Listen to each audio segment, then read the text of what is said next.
Segundo Reis capítulo 1. Depois da morte de Acabe, Moabe rebelou-se contra Israel. Certo dia, Acasias caiu da sacada do seu quarto no palácio de Samaria, e ficou muito ferido. Então enviou mensageiros para consultar Baal-zebube, deus de Ecrom, para saber se ele se recuperaria. Mas o anjo do Senhor disse ao tesbita Elias: vá encontrar-se com os mensageiros do rei de Samaria e lhes pergunte: acaso não há Deus em Israel? Por que vocês vão consultar Baal-zebube, deus de Ecrom? Por isso, assim diz o Senhor, você não se levantará mais dessa cama e certamente morrerá. E assim Elias se foi. Quando os mensageiros voltaram ao rei, ele lhes perguntou: por que vocês voltaram?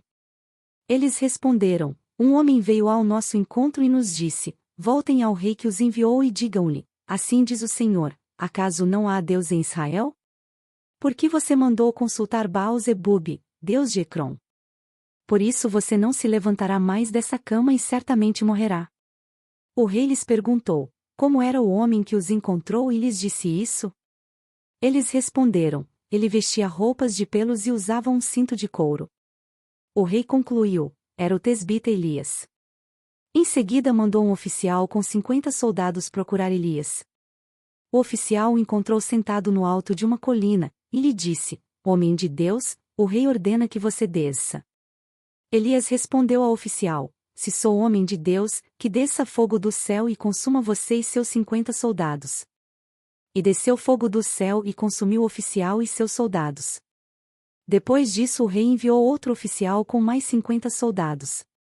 E ele disse a Elias: homem de Deus, o rei ordena que você desça imediatamente. Respondeu Elias: se sou homem de Deus, que desça fogo do céu e consuma você e seus 50 soldados. De novo fogo de Deus desceu do céu e consumiu o oficial e seus soldados. Então o rei enviou um terceiro oficial com outros 50 soldados. O oficial subiu o monte, caiu de joelhos diante de Elias e implorou: homem de Deus, tenha consideração por minha vida e pela vida destes 50 soldados, teus servos. Sei que desceu fogo do céu e consumiu os 2 primeiros oficiais com todos os seus soldados. Mas agora tenha consideração por minha vida. O anjo do Senhor disse a Elias: acompanhe-o, não tenha medo dele. Então Elias se levantou, desceu com ele e foi falar com o rei. Ao chegar, disse ao rei: assim diz o Senhor, acaso não há Deus em Israel? Por que você mandou consultar Baal-zebube, deus de Ecrom? Por isso, você não se levantará mais dessa cama e certamente morrerá. E Acasias morreu, conforme a palavra do Senhor, anunciada por Elias. Como não tinha filhos, Jorão foi o seu sucessor no 2º ano do reinado de Jeorão, rei de Judá, filho de Josafá. Os demais acontecimentos do reinado de Acasias e suas realizações estão escritos nos registros históricos dos reis de Israel. Segundo Reis capítulo 2. Quando o Senhor levou Elias aos céus num redemoinho, aconteceu o seguinte: Elias e Eliseu saíram de Gilgal, e no caminho disse-lhe Elias: fique aqui, pois o Senhor me enviou a Betel. Eliseu, porém, disse: juro pelo nome do Senhor e por tua vida, que não te deixarei ir só.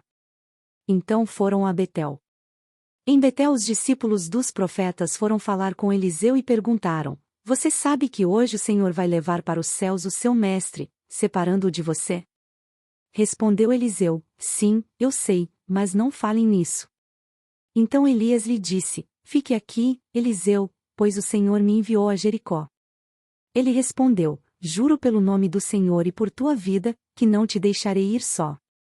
Desceram então a Jericó. Em Jericó os discípulos dos profetas foram falar com Eliseu e lhe perguntaram: você sabe que hoje o Senhor vai levar para os céus o seu mestre, separando-o de você? Respondeu Eliseu: sim, eu sei, mas não falem nisso.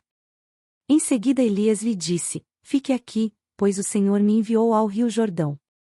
Ele respondeu: juro pelo nome do Senhor e por tua vida, que não te deixarei ir só. Então partiram juntos. 50 discípulos dos profetas os acompanharam e ficaram olhando à distância, quando Elias e Eliseu pararam à margem do Jordão. Então Elias tirou o manto, enrolou-o e com ele bateu nas águas. As águas se dividiram, e os dois atravessaram a seco. Depois de atravessar, Elias disse a Eliseu: o que posso fazer por você antes que eu seja levado para longe de você? Respondeu Eliseu: faze de mim o principal herdeiro de teu espírito profético. Disse Elias: você fez um pedido difícil, mas, se você me vir quando eu for separado de você, terá o que pediu, do contrário, não será atendido. De repente, enquanto caminhavam e conversavam, apareceu um carro de fogo, puxado por cavalos de fogo, que os separou, e Elias foi levado aos céus num redemoinho. Quando viu isso, Eliseu gritou: meu pai! Meu pai! Tu eras como os carros de guerra e os cavaleiros de Israel. E quando já não podia mais vê-lo, Eliseu pegou as próprias vestes e as rasgou ao meio. Depois pegou o manto de Elias, que tinha caído, e voltou para a margem do Jordão. Então bateu nas águas do rio com o manto e perguntou: onde está agora o Senhor, o Deus de Elias? Tendo batido nas águas, essas se dividiram e ele atravessou. Quando os discípulos dos profetas, vindos de Jericó, viram isso, disseram: o espírito profético de Elias repousa sobre Eliseu. Então foram ao seu encontro, prostraram-se diante dele e disseram: olha, nós, teus servos, temos 50 homens fortes.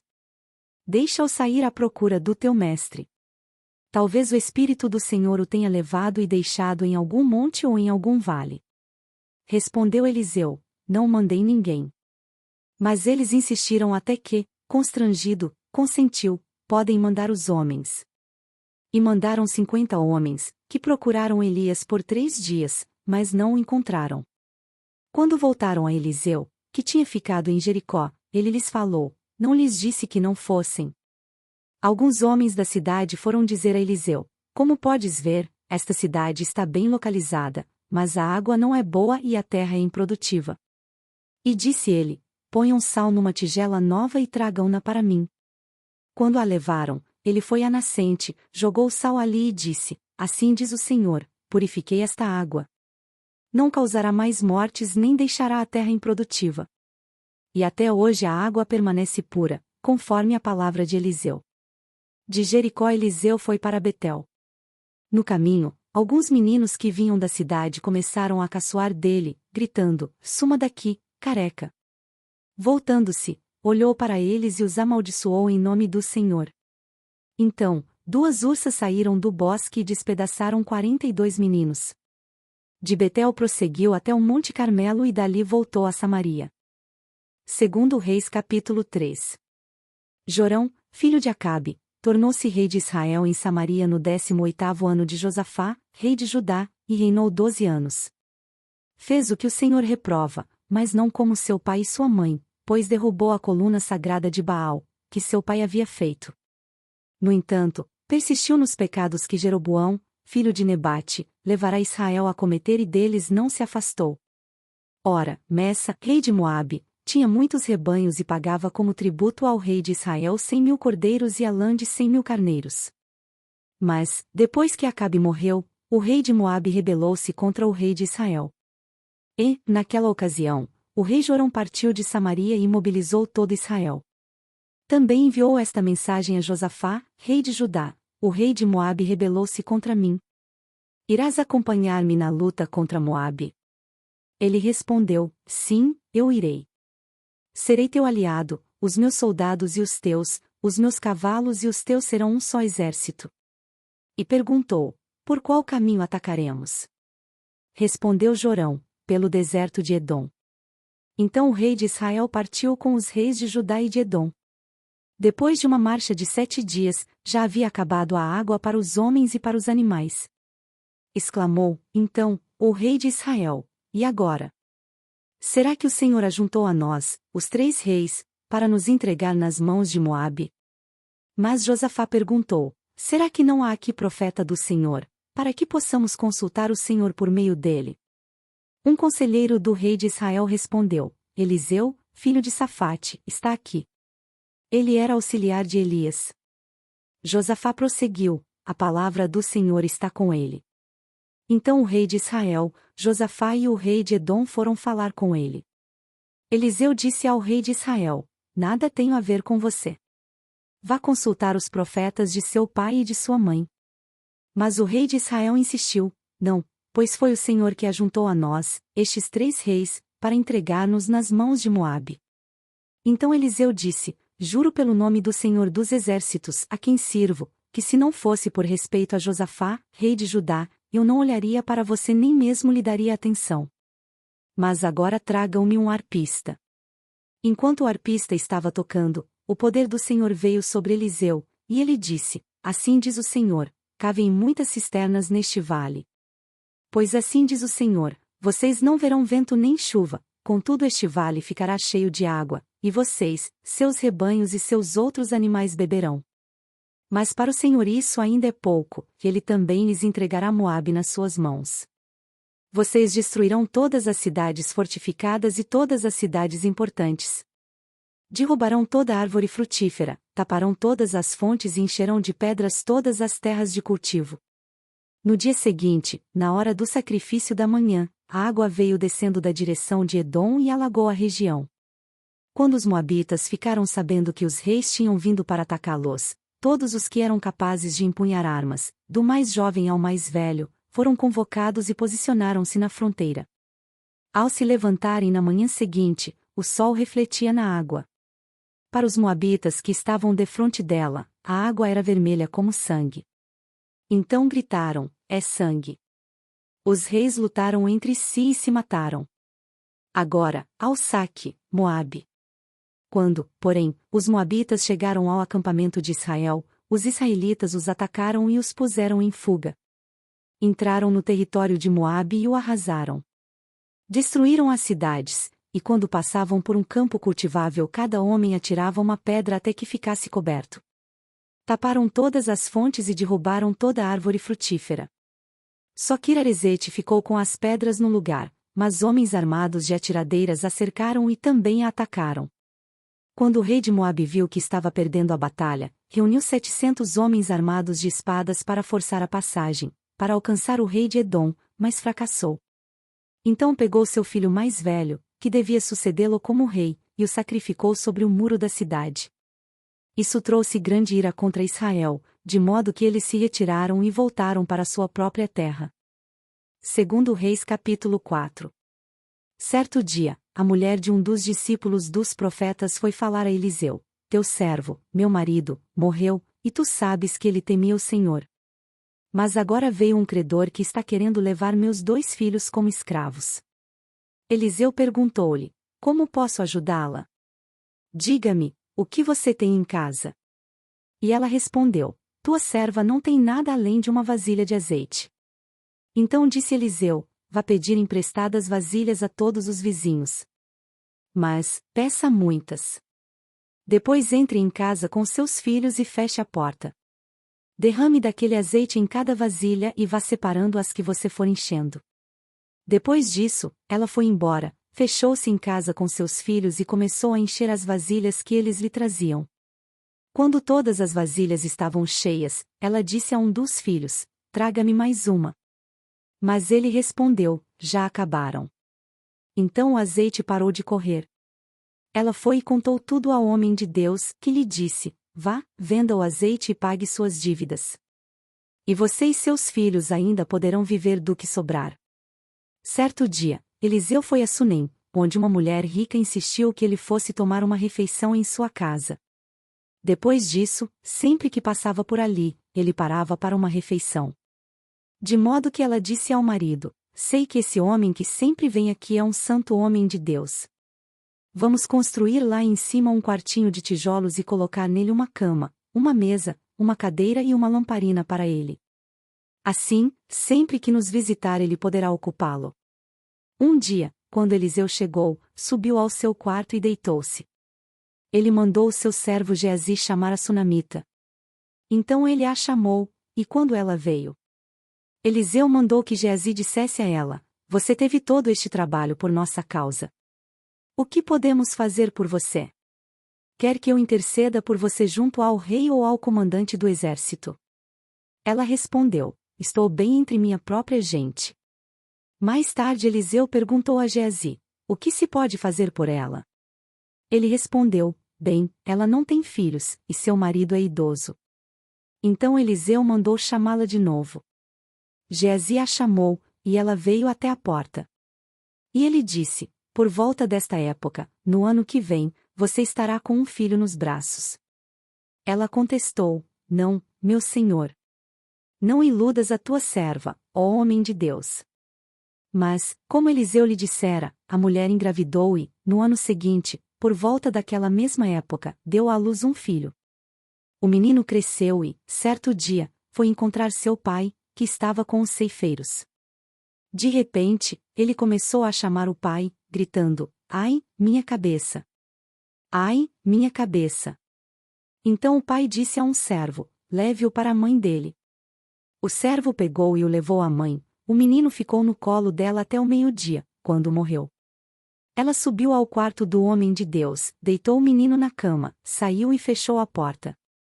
Ela chamou o marido e disse: preciso de um servo e uma jumenta para ir falar com o homem de Deus.